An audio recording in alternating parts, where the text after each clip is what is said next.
All right. Just had to listen to some theme music.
Well, good afternoon and welcome to all. My name is Vanessa Zambrano and I will be your moderator for today's town hall meeting with College President Dr. Jermaine F. Williams. Today's topic is post-completion success, transforming lives. But if you have a question about any other topic, those are welcome as well. The meeting will go on until 3 p.m. and until we have no more questions. To ask a question, we're going to do it the same way we've done in the last few town halls, which is if you'd like to ask one on Zoom, use the raise hand feature on Zoom and wait to be called on. Then you can unmute yourself, turn your video on if you're able to. It's not required, but it's very helpful. You can also, if you're feeling shy, put it in the chat as you've done before, and just remember to select submit questions, and then you send it there. And that's how we'll receive it, and I can read it for you.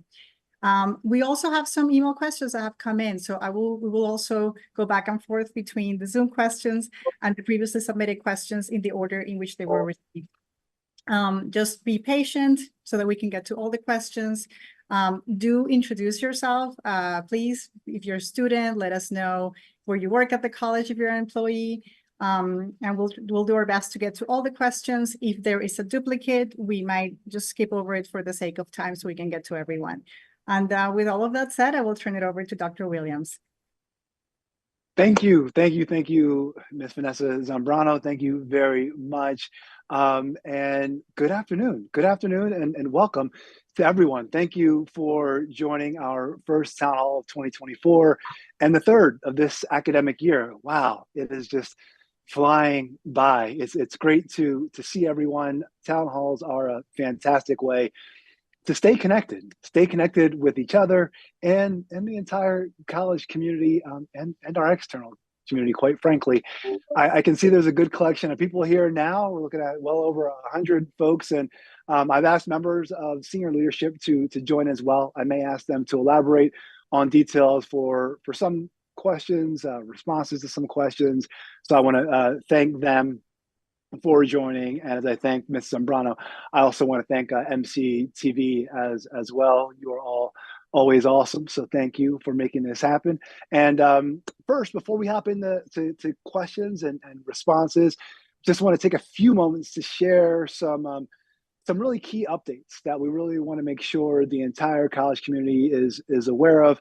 I'm sure you're all aware that the college, along with all of Maryland's community colleges, is continuing to advocate in Annapolis for the continued use of the CADE funding formula. So this is the formula that calculates the operating funding for community colleges in FY25 and beyond. And so we've asked the Maryland General Assembly to reject the governor's recommendations that would reduce funding in FY25 and permanently change the formula through legislation. So I want to repeat that and say it slower just to make sure I'm clearly articulating. What the governor has put forward is a recommendation that would reduce funding in FY25 and permanently change the formula through legislation. So such changes include the reduction of the tie to the University System of Maryland funding from 29% to 26.5%. Once again, that is for right now, for every dollar that University System of Maryland receives, USM, community colleges receive 29 cents. The governor has proposed that 29 cents be 29%, 29 cents essentially, be reduced to 26.5. Additionally, the bill would eliminate the hold harmless provision of the formula, which protects our colleges from the loss of funding resulting from enrollment swings, right? So MC students, alumni, and faculty and staff are invaluable in making our case to our state delegation. So thank you to all of you who have contributed your stories. I testified at budget hearings earlier this year, and I will testify on the legislation to change the formula on Thursday, tomorrow, in front of the Senate's Budget and Tax Committee as well. The General Assembly must conclude budget deliberations by April 1st. However, legislative decisions can be made as late as the last day of the session, which is the 8th of April. So we will hear more about this in the next several weeks. So I want to get that out there in case there might be questions, which I understand, and we'll get to those in a moment. A few more kind of really key updates. April 1st is an important date for another reason. The East County Education Center is scheduled to open that day. We're planning a wider, more formal grand opening on the 20th of April. So stay tuned for more details about that. We're all, I know, still very excited to expand access to a new community and build a college-going culture in the eastern part of our county. Increasing economic impact for our students and our community depends on forward-looking initiatives such as this one. We all know that equitably enhancing access is just the first step to completion and subsequently post-completion success. And that is what we'd really like to focus on today. The third of our transformational aspirations. In the first two town halls of this academic year, we looked at two elements of our transformational aspirations, access and completion, respectively. Today, I'd like us to focus on post-completion success, that third transformational aspiration, and our institutional ability to transform lives while we're all here to transform lives. So when students leave MC, whether they are transferring to another school or entering the workforce, they need to have mastered skills that will lead to enhanced economic and social mobility and subsequent intergenerational mobility, right? We expect that completing students are getting the best jobs possible to support themselves and their families.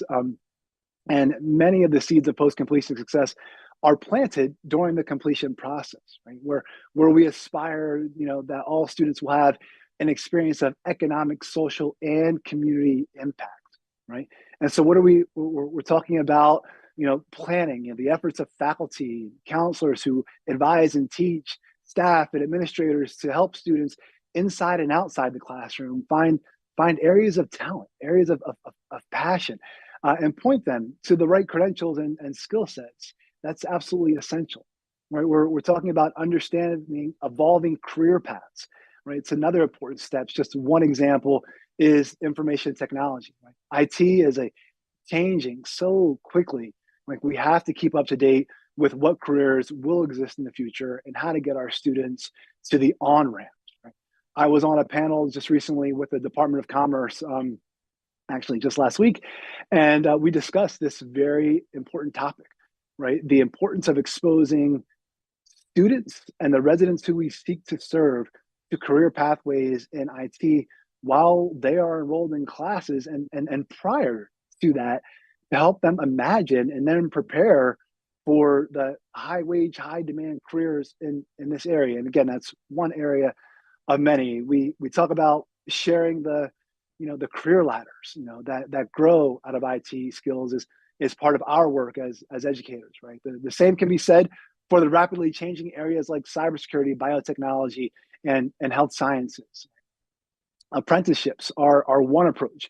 When we think about post-completion success, we often think of apprenticeships as tied to skilled trades, construction, electrician, HVAC, right? But here we are at the college and we're trying to expand this paradigm into high-tech areas. And we currently have an agreement with GSK, formerly GlaxoSmithKline, we all probably familiar, so that students get on-the-job training while they are still taking classes at MC. And we currently have, 8 GSK apprentices, and really, we want to grow that. GSK is a registered apprenticeship sponsor, and the college is one of the registered apprenticeship training providers for this one. Right? The college is also pursuing a registered sponsorship in biotechnology now, right? With AstraZeneca, Charles River Laboratory, and Emergent Incorporated. So this is a really a novel approach where the college is taking on, more of the ownership of this apprenticeship model. And so we're innovating around it, and we need to scale up. And we know that apprenticeships position students for enhanced economic and social mobility, and again, intergenerational mobility. So let's build on them in more fields. And I'd be remiss, and I know that I would kick myself later, and I definitely would hear from some friends if I didn't mention additional career pathways that are essential in the humanities as well, right? The skill sets in these fields are very valuable in today's world, but students need help seeing how to apply them in today's job market. Students who transfer for bachelor's degrees may enter journalism, law, media, government, among other fields. These are some of the high impact areas that are also evolving rapidly, right? And this is where internships can come into play, right? Exposing students to, the work world, learning skills that are used, day to day, right? Making connections with professionals. All of these can help shape, their vision of their career journey. Right? And they create stepping stones to employment, right? Education, and so much more. So we all know, that jobs that pay family sustaining wages, they depend on the knowledge economy, right? On well-educated and trained individuals who are skilled across disciplines. Right? It is, while it is, as I said earlier, to a certain extent, mastering skills, it is also being educated to learn how to learn, right? These very critical skills that all of you teach our students day in and day out, because we know that the world of work will change after they enter the world of work. So being able to learn how to learn and to adapt is critical. The college is working to build pathways every day. As we all know, we are helping students to navigate their choices and optimize their experiences. And this benefits not only their pathways, but their families' experiences and their communities. And that's post-completion success, right? Not only individual economic and social mobility, but being able to impact intergenerational mobility, being able to address the systemic institutional challenges, barriers that have been faced by historically marginalized, underrepresented, and alienated groups for years, and being able for us to advance holistically as a society, right? To be able to contribute to transforming lives. So we have specific intended outcomes related to post-completion success, and the link for them is being shared in the chat now, or will be momentarily. I look forward to hearing any questions you have about our college aspiration of post-completion success. And of course, as Vanessa said, we'll also, as always, invite, embrace, and respond to questions about any topic. So at this point in time, I'll turn it back over to Vanessa. Thank you, Dr. Williams.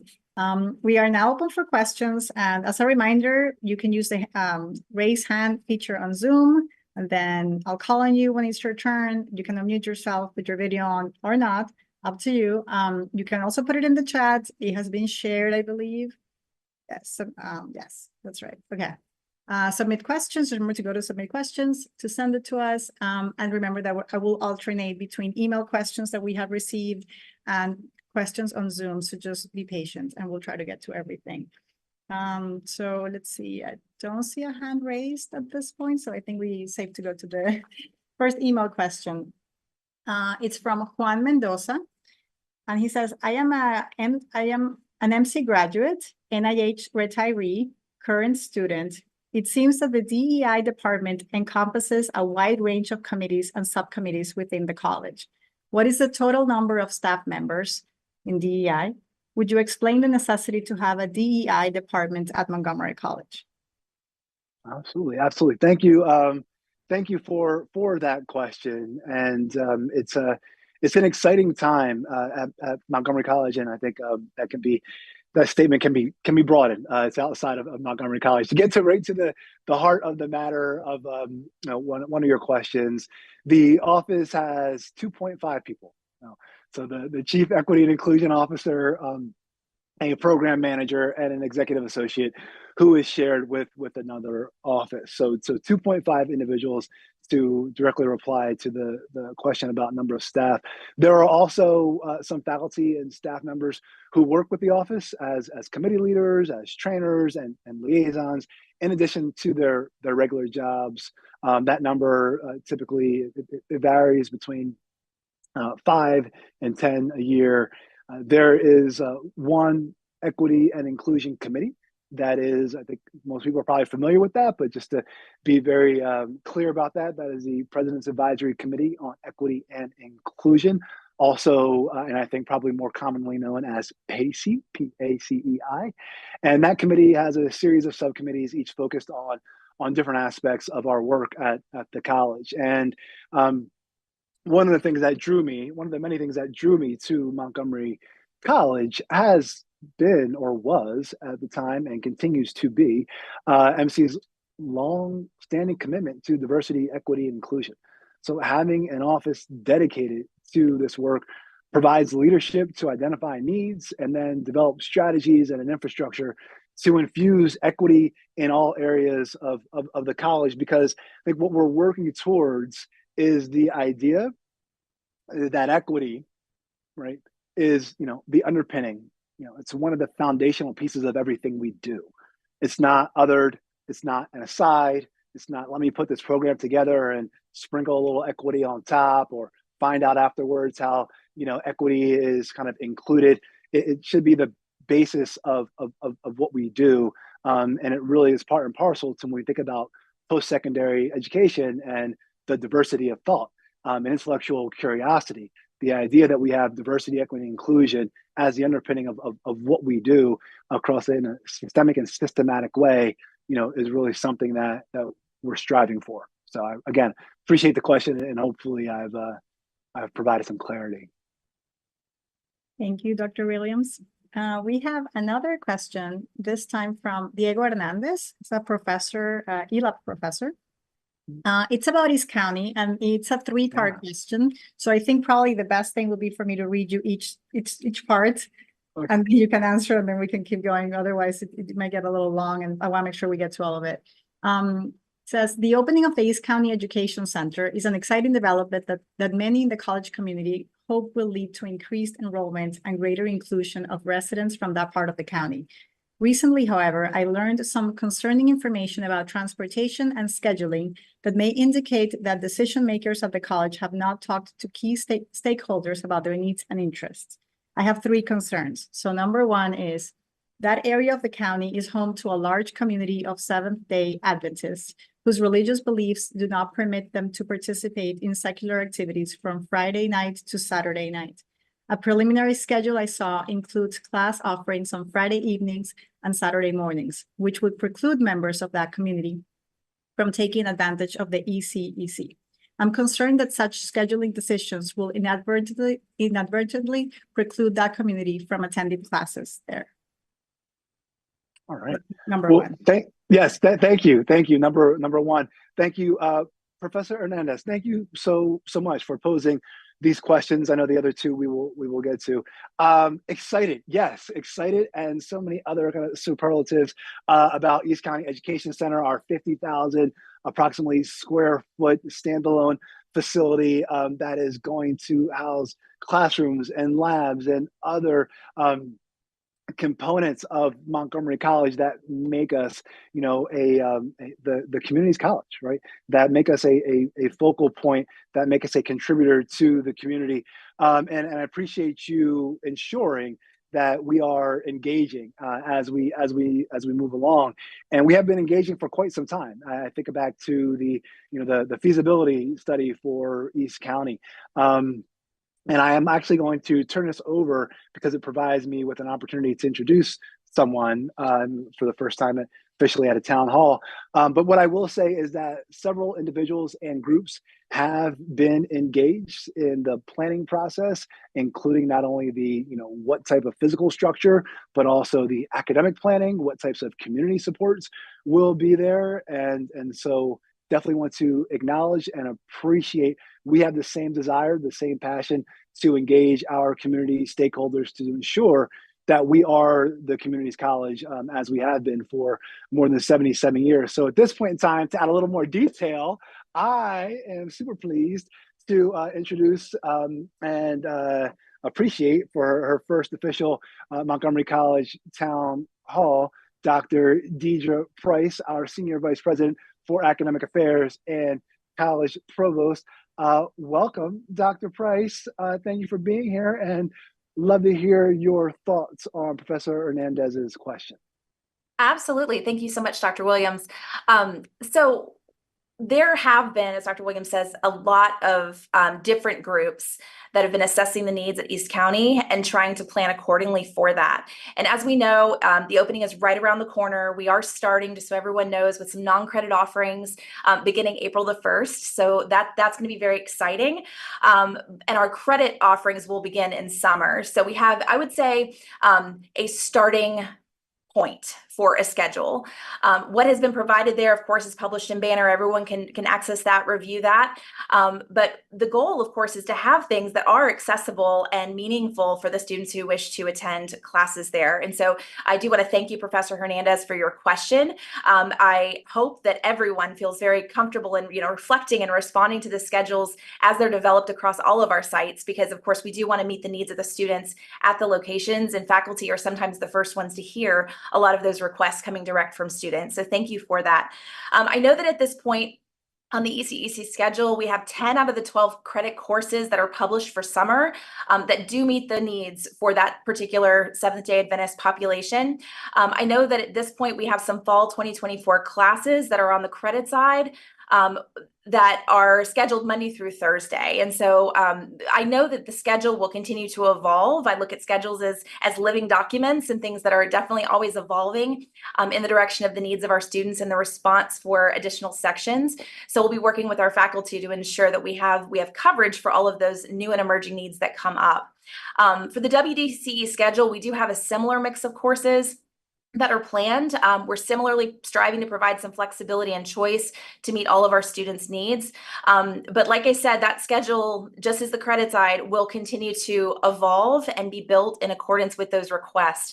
I know at this point we are still adding, so look forward to seeing some new additions. And as you see gaps in places where we can improve that schedule, again, I just encourage you to keep bringing those requests forward because, of course, we are looking forward to responding to all of those groups and their specific needs for sure. So thank you for that. Thank you, Dr. Price. You're welcome. I think we're on the number 2. Yes, so I just want to say I do see a hand up, but we will finish up this first, and then I see Dana Baker. We will get to you. Don't you worry. You're next after these two remaining sections. So the second part is, I have heard that the MC shuttle may not serve this campus. Is this true? This is particularly pertinent question for faculty and students who do not have cars, who may need to commute between campuses while the new campus's class offerings are still limited, potentially requiring faculty to teach on multiple campuses on the same day. So thank you again, Professor Hernandez. And what I will say is I'm going to ask Mr. Collette to speak directly to the shuttle question. And but I do want to share, again, going back to engaging our community for quite some time, the actual location, all the work and effort to identify the current location. One of the driving factors was about and really researching access to existing public transportation and the actual plan for county state transportation program. So I just want to share that just so we all kind of reflect on this continued engagement with our community partners. And then I know Mr. Collette has more to add. So Mr. Collette. Yeah, thank you, Dr. Williams, and hello, everyone. So building on what Dr. Williams just noted, the shuttle and the college's transportation program will continue to assess how we make adjustments to the routes. We need to certainly look at enrollment, and an important complement there, as well as, certainly we are engaging in the different county and state efforts around different transportation enhancements. But we certainly plan to enhance shuttle services so that we're responsive to the needs and patterns as we see how students are needing to connect to existing campuses and potentially even to feeder high schools in the area as well. So those are plans that are underway. Great, thank you so much. And the last part says, some disciplines will begin offering classes at the ECEC in summer 2024, but it may take time to ramp up enrollment. What are the college's plans for minimum enrollment cutoffs for classes at this new location? Will classes be permitted to run with lower than usual enrollments there for the first few semesters? Wow, and thank you. And it's a direct question. I do want to engage Dr. Price. Again, I know we have a methodology. I also know that we are going into some waters that we have not gone into before, quite frankly, in an exciting way. So I'm going to ask Dr. Price to really speak to the kind of detail behind that question. Absolutely. So thank you for the question. It's a great important point. We all know that we are starting something new.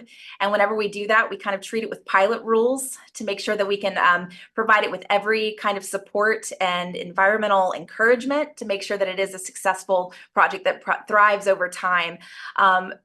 Being cautious about being too overreactive and canceling classes too quickly is, of course, something we'd want to guard against.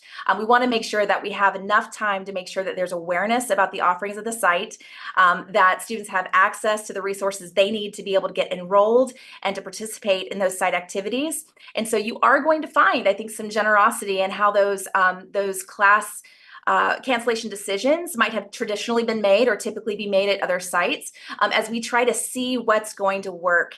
And so I would say, we are going to allow some classes to run that meet a minimum number of students for course efficacy. As we all know, there may have been courses in the past. I know I've certainly taught classes with a very, very low number of students before. And if you get below, 6 students for an English class, sometimes it's hard to do exercises that you depend upon to really deliver the quality of that course. And so that, of course, is part of the conversation. The goal is not a specific number at this point for ECEC offerings. What it is an exceptional experience for the students that attend there and the adequate support for faculty to make sure that they can create those irresistible learning environments for students to thrive in. And so honestly, it will continue to be one of those, I used the word evolving earlier, it's a starting point, but something that we're going to have to negotiate internally just to make sure that we have all the supports in place in turning and including some of that flexibility with scheduling thresholds so that we can see what's going to work and what's going to need to be in place over time. I will say that I have had experience with rebuilding enrollments at off-campus instructional sites. And during seasons, we try pilots, we build cohorts, we intentionally design schedules to make sure that students can take a series of courses so that it kind of mitigates against needing to do more of those cancellations. So I know that that's intentional strategy work that our team is doing to make sure that we are working across divisions to piece together those programs where students can have the best opportunity for success in individual courses, but completion of entire programs. So that's the response for that. But I will just say, if you'll bear with us, we're not going to have specific numbers to say it will or won't run. I think that is a discipline to discipline matter, but we are looking to see students successful with building a schedule and keeping that schedule intact so they can start with success in summer and fall. Thank you, Dr. Price. Thank you very much. And appreciate you sharing the equity through line for our students, for our faculty, for our staff, and just our efforts to innovate and advance, again, in an equitable way. So, all right. Thank you so much. Dana Baker, thank you for your patience. Go ahead. I am always patient, and to the administrators present, this will be an easy one. Don't worry. Not one of my normal daily kinds of asks of you all. So I have a couple of questions, but I'm going to hold one to the end. But the one I'm most interested in right now has to do with the fact that as the state and the world is trying to move students into positions where they can make a livable wage, where Dr. Williams spoke as he was beginning the town hall. One of the questions that I had is, how is Montgomery College going to move from a pedagogical mindset into one more framed by andragogy? And if you're, I'm sorry, for those of you who may not be familiar with andragogy, it refers to the theory and practice of educating adult learners who are engaged, who are self-reliant, and who are able to take responsibility for their own learning as well as their own mistakes. Thank you, Professor Baker, for such an extremely important question. And I know through conversations that I know I'm talking with an expert in that field, and someone who applies those strategies and has seen those strategies benefit our students and the faculty and staff who support our students. So thank you for raising this up. I will ask and engage Dr. Price in a moment, but I do want to just uplift, our average age for our students and just amplify the point that I think you're making, or the point that I'm receiving, is 23 for our students taking credit-bearing classes, right? The average age for our students in our taking non-credit classes is 39. When we think about 14 to 18% of our students, have a child, right? When we think about, so many of our students are working. When we think about our students, what I hear you sharing is, what new and or different ways are we going to either implement or enhance what we're doing that we know works well to ensure that we can meet the aspirations that we've set out around access, completion, and post-completion success. So I will say that more of a philosophical framework for us, and then I would engage Dr. Price just to hear her thoughts about the specific pedagogy, and I'm sure there's probably some things about ELITE. I'm not sure what they've done with that, but I know Dr. Price has things to share. I would love to respond. If I could just ask you for maybe, I don't know, can you give an illustration or an example or something that would provide you with a little more context about something that you're seeing and observing at our institution that might be something that I could play off of to help to make the answer relevant? Absolutely. So one of the things that one of my other hats, I have about 5, but one of them happens to be that I am the coordinator at the Rockville campus of the First Year Experience programs. And one of the things that we get historically from our new students that we're trying to help become adults is the fact that they have never been taught in K through 12 education how to be responsible. They are, I laugh, and Dr. Brown, please don't laugh at me. I've had students actually come into my classroom in the first year seminar and ask me questions about, well, I didn't pass this quiz, when can I retake it? Wrong answer. That's a K through 12 construct, not a college construct. So that's one end of where pedagogy is living alive and well in our traditional age students. For our non-traditional age students, I think it is the value that they bring with their lived experience. And I think that we don't always acknowledge their lived experience is in the classroom. We have a set mindset of what a class is supposed to be and how we're supposed to teach it. So I think some professional development on our part, looking at how we can encourage them to see their life experience as a plus, not a minus. I grew up in a bad neighborhood. Okay, so how's that made you a different person, and how is that impacting? I looked at a letter I received today from the foundation, And the student was talking about the fact that the reason she is in college is to show her children, 3 of them, that this is not, that life does not end just because of your circumstance. By the way, we do have a student that I'm working with right now that had a kidney transplant that failed. We are working with her to help her to stay in school as best she can. That's andragogy at work. That a pedagogical thing would be to give her a grade based on the fact she's had a hard time versus helping her to see the worth of all she's gone through and how it brings value added to her experience. All right, thank you so much for that. That helps quite a lot. So a couple things I would share, and I want to start, because I'm an academic, with telling you that the answer will not be one size fits all. So as soon as I say with much conviction what's going to work in an English classroom, and I'll always start there, of course, it may not work in every classroom. So I hope that if you're a faculty member listening to the answer, you don't hear me in the spirit of me saying this is how you should run your class, because that's not at all where I'm coming from. Where I'm coming from is the notion of understanding, acutely understanding where we are, who we serve, and the kind of experience that we want our students to have. I think that it's important for everyone to understand that when students come to us at a community college, whether they're entering as a dual enrollment student, trying something new for the first time, or I have taught an 80-year-old student before who had heart problems. I mean, I've taught all those age ranges. No matter how students are coming to us, I think that it's helpful if we acknowledge that as an act of bravery and courage on their part, because college is an elective. And I don't mean that in the sense of, it's made up of all electives to take a program, but college is optional. People don't have to come. They don't have to be here. And so I always accept students into classrooms with a great deal of gratitude and a lot of humility, with the fact that they would make that choice to invest in this process, to be a partner with me in improving their life. So I'll start there and just say that's the attitude and mantra that I try to encourage when we talk about what our classroom should feel like. There should be an awful lot of hospitality and empathy that's involved in that education process, especially at the outset. I don't think that anyone at this institution is in the business of weeding people out or saying you're not ready, you didn't know the rules before you got here, therefore you're done.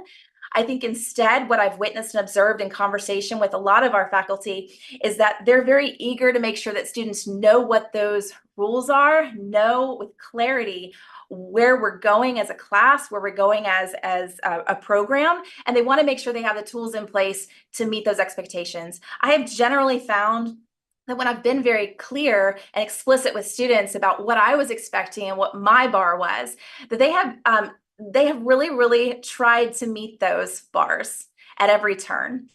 Because again, they're there by choice. They want to participate in that process.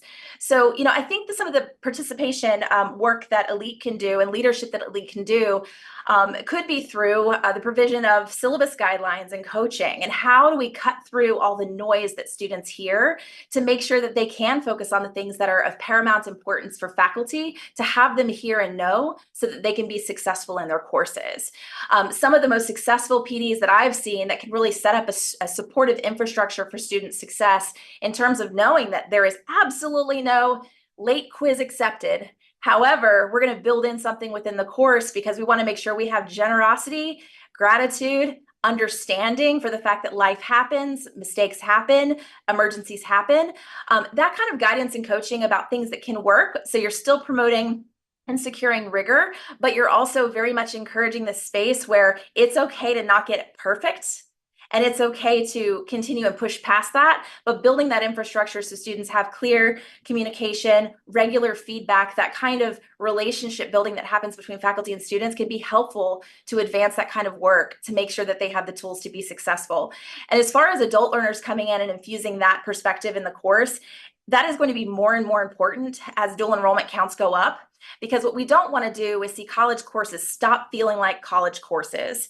And the things you're speaking about, the value added that the non-traditional students bring to that space, that is part of the college experience, is that mixing of perspectives, that diversity of viewpoints. And so when we do create assignments and opportunities for there to be that kind of personal engagement, not only are we doing everyone in the course of service, because that's more of a simulation of what a workplace is going to feel like, but it's also a way to I think help with community building and the kind of promotion of sense of belonging that we hope all our students experience here at the college.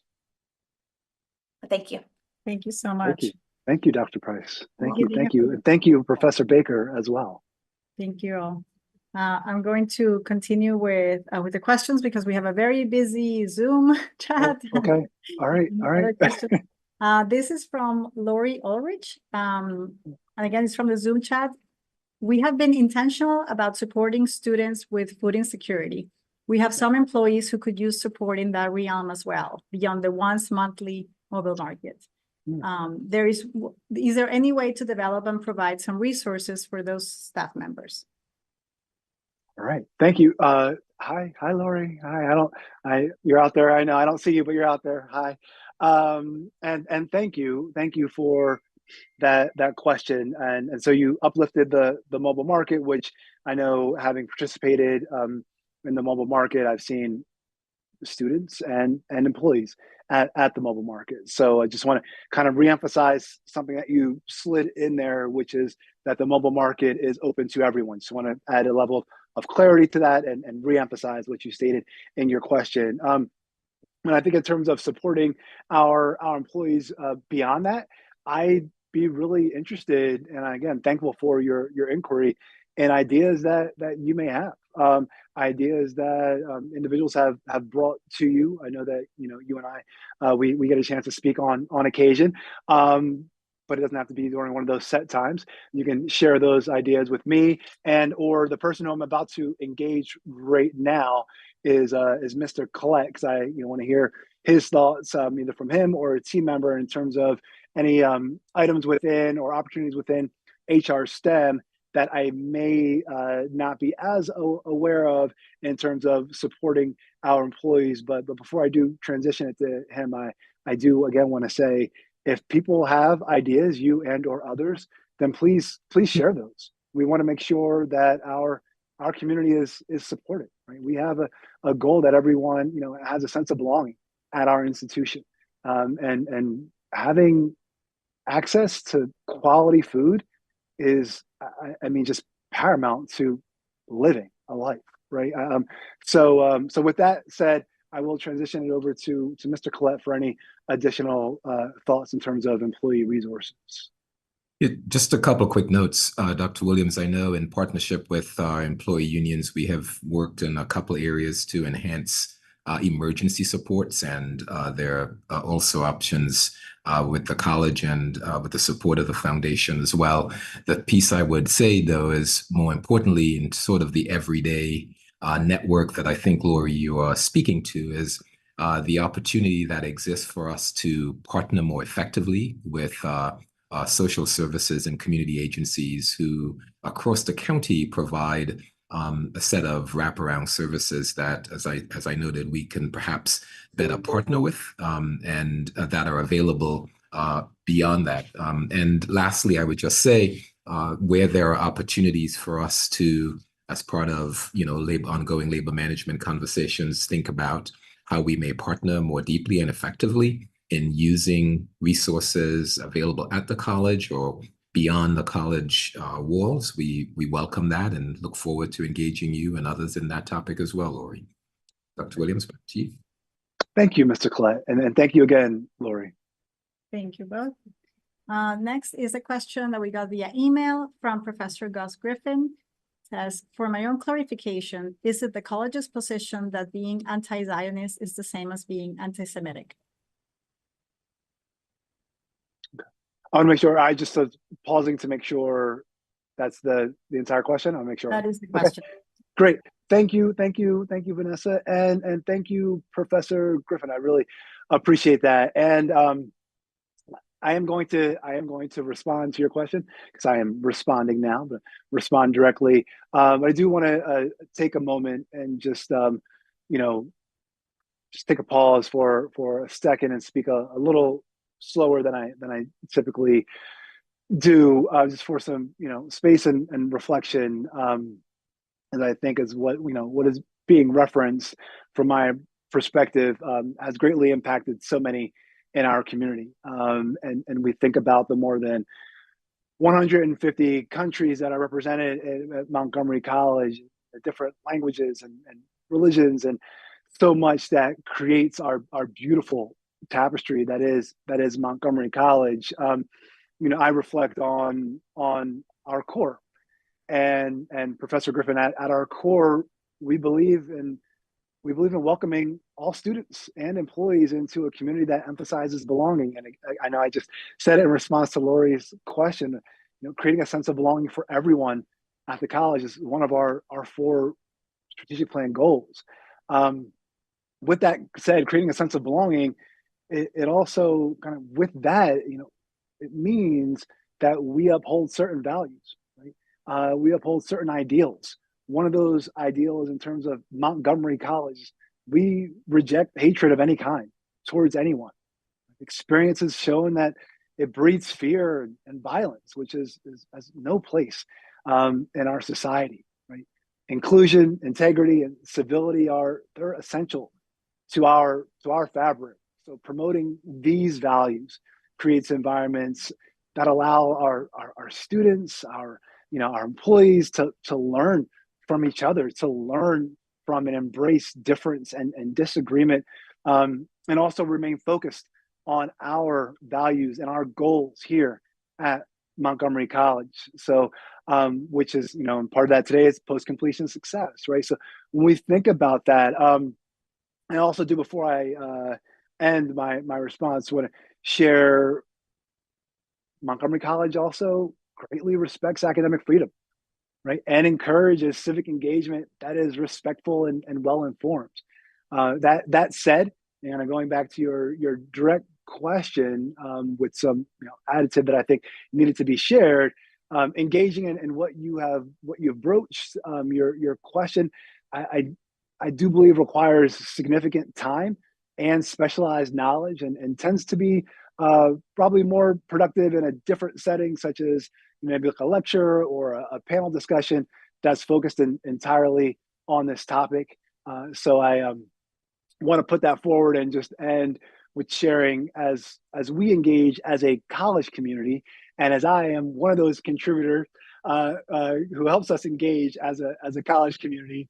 My role is really several things, like all of us. One of the facets of my role is to help us focus on the mission, right? And our mission has elements that are directly related to discussions like this one. So I want to make sure that is uplifted. And again, I appreciate your response, and I'm proud to be part of Montgomery College and everything that we stand for, with our values and our goals and our desire to create welcoming environment for everyone. So thank you, Professor Griffin. Thank you, Dr. Williams. We also received an email question. We don't have a name, unfortunately, but it is a Montgomery College student. And I will read it to you. I am an adult student and woman of color attending Montgomery College part-time. I am pursuing a degree in digital media and web technology. I would like to submit the following question. The experience of and road to graduation for women of color at Montgomery College is often fraught with obstacles that feel unsurmountable. This is due to a lack of support and resources specifically dedicated to us and our unique challenges. Against the odds and despite the lack of support, many of us succeed and go on to reach our academic and professional goals. However, the reality of our journey at MC should not be one of struggle and isolation. What is Montgomery College going to do to foster a greater sense of belonging, support, and community for its students who are women of color? Yeah. Well, thank you, student. And I do sincerely, I appreciate all questions, and that question, like some of our questions and conversations, really hits home for me. As a person who grew up watching one of his sisters, who is a female of color, attempt to attend our local community college, and and seeing what was there for her in terms of support, and seeing what she had to traverse. It's one of many life experiences that help to shape me both personally and professionally. And I share that in the sense of there was far too much that she had to traverse, far too many challenges, and I think that that story, whether or not you had a sister or a mother or a family member, I think that the essence of that story resonates with many of us at the college, and it speaks to why we are here, is to help transform lives, right? To help transform our community, and yes, it needs to be done in an equitable way, absolutely. So I think of several I would say supports, several initiatives that the college currently has, and I'll ask Dr. Brown in a moment to share some of those specific student supports. But it is our goal that individuals have the equitable support that they need, and I think about such initiatives that have been launched, such as the "You Belong Here" campaign.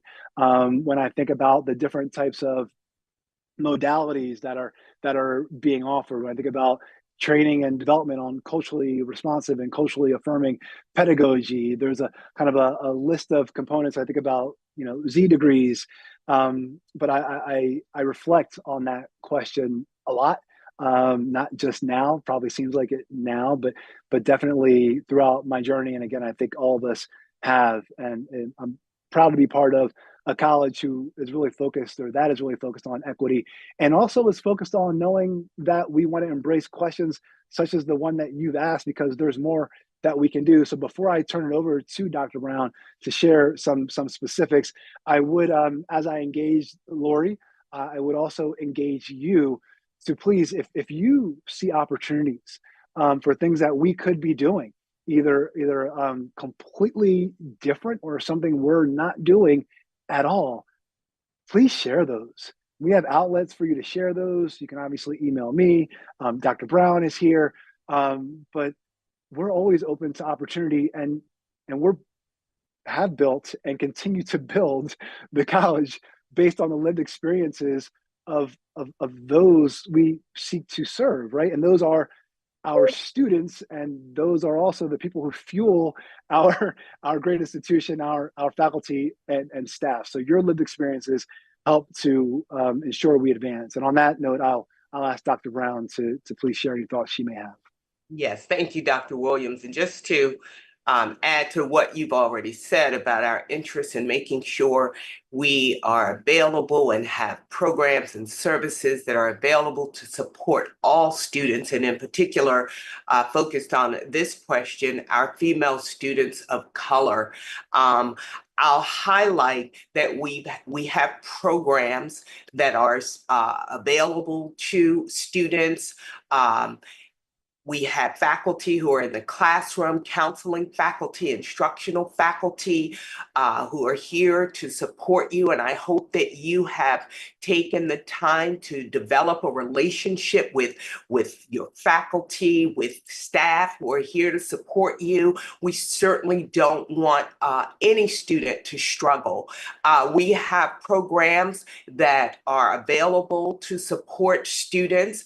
And in this particular case, we have had sister to sister program, programs that provide a circle of support and mentoring for students of color and female students of color in particular. And there's one program that I want to mention because it's a fairly new program that we launched last semester during our AAWCC conference. That's the American Association of Women in Community Colleges conference that was held here at Montgomery College. And we had a female track, one for female students to participate in, as we launched the female arm of our Presidential Scholars Program, which is fondly referred to as the Daughters of Tenacity. And that is a program that will be fully launched in the fall of 2024, but it will provide supports for female students of color mentoring, career support, and all aspects of support that a student may need. And that program is one that is being scaled up, and one that will you'll hear much more about as we launch it in its implementation stage. But we are here to support you through the one program that I just mentioned, but other programs that are available here at Montgomery College. I ask you to please follow up with me directly so that we can talk more about this, and I can put you in touch with other professionals who are here to support you. And then in terms of our student life area, I want to lift up student life and the opportunities that our students have to help develop clubs and organizations with your peers in order to help create that sense of community, and to make sure that we are providing you the a space that you need to be able to thrive. And so we have leadership programs, we have cultural programs, we have many programs that exist under the umbrella of our student life areas on each campus that are also there to support our students. So I ask you to follow up with me directly, and we can have a more intentional conversation about this issue. Thank you, Dr. Brown. Thank you. And thank you to our student. Thank you. Thank you so I don't much. know, Vanessa, do we have a quick question? Yes, we have time for the last question. Okay, all right, okay, all right. It's from Professor Jill Kronstadt, English professor, and it's a question from her students. Do you have any ideas about how to make the financial aid application process easier for students, and/or about how to help students who are experiencing financial problems beyond what the college is already doing? So all right, two things. I will be quick, and I'm probably going to engage Dr. Brown again. So one was about ease of financial aid, completing the financial aid application, FAFSA specifically, and the other one was about additional support above and beyond grants and scholarships that the college offers. I want to make sure I'm capturing those. Yes, about making the application process for financial aid easier, Okay. and basically beyond what our college is already doing, what else we can do to help students who are experiencing financial problems. Okay, so I'm going to really quickly say something, and then I'm going to engage Dr. Brown because I know I want to be mindful of time. I do know that there have been workshops among other activities that have been planned in terms of helping students and family members who are supporting students through the financial aid process, especially now what's going on. I would also say in terms of it, I'm not sure if I'm hitting the mark with this response, but I would be remiss if I didn't mention, and if we have time, Dr. Campbell can share more about MCF, our Montgomery College Foundation, in terms of additional support. So let me leave it there and engage Dr. Brown, and then hopefully Dr. Campbell. Certainly. What I will offer is, while we know there have been challenges with the new financial aid changes that have taken place, but the idea is to ultimately make the process easier. The application it's supposed to simplify the application. So in that way, we're expecting that to occur. We also, as Dr. Williams has said, we have a wonderful group of financial aid counselors and financial aid staff who have been doing the yeoman's job of having, both in the community and here at Montgomery College, sessions that are where they're helping families and students complete the application process. They are available virtually and in person. And so I would invite you to connect with one of our staff in financial aid and to take advantage of the opportunity to meet with someone in person to learn more about the application process and how they can aid you in understanding that process a bit more.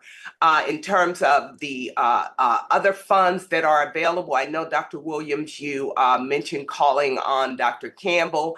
What I will say is, we bring Dr. Campbell on, is that our work with Dr. Campbell's area has been in support of students and emergency funds that are often made available to students, whether that's through our deans of student affairs and other ways that students can access those funds. But I see Dr. Campbell now, and I will defer to her. Wonderful. Thank you, Dr. Brown and Dr. Williams. To build off of what Dr. Brown just said, we do, in addition to the financial aid process, the Montgomery College Foundation works very closely with the financial aid office to determine what students are eligible for scholarships. We offer a plethora of scholarships in the foundation. Our mission is, student success focused in the foundation, and raising funds for student scholarships is always a priority. And so in addition to the emergency services funds that we do have for students, when things like, like rent or those things that, we don't always know that are coming up that are truly barriers to students continuing and persisting semester to semester. So we do have a student emergency fund. But in addition to that, we have lots of scholarships, lots of opportunities for students that can help supplement their tuition and can help supplement the resources that are needed in order for them to get to completion. And so I would highly recommend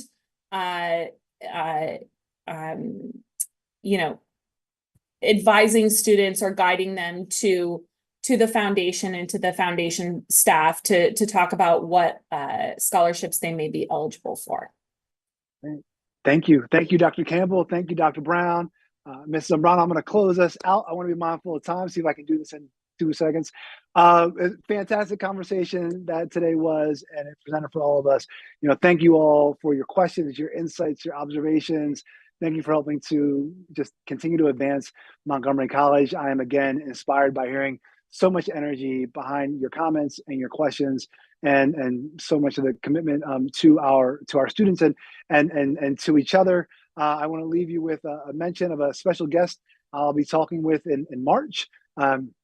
Miss Rosie Allen Herring is the president and CEO of the United Way of the National Capital Region, and I've invited her to participate in the IDEA series, which stands for Innovate to Drive Equitable Access and Success, IDEAS. Miss Allen Herring will be sharing her 30 years of experience in the areas of corporate finance, strategic leadership, public and private partnerships, and corporate philanthropy. And as you may know, the United Way focuses on creating a more equitable future for all community members and to reduce disparities in areas of health, education, and economic opportunity, and improve outcomes for individuals and families.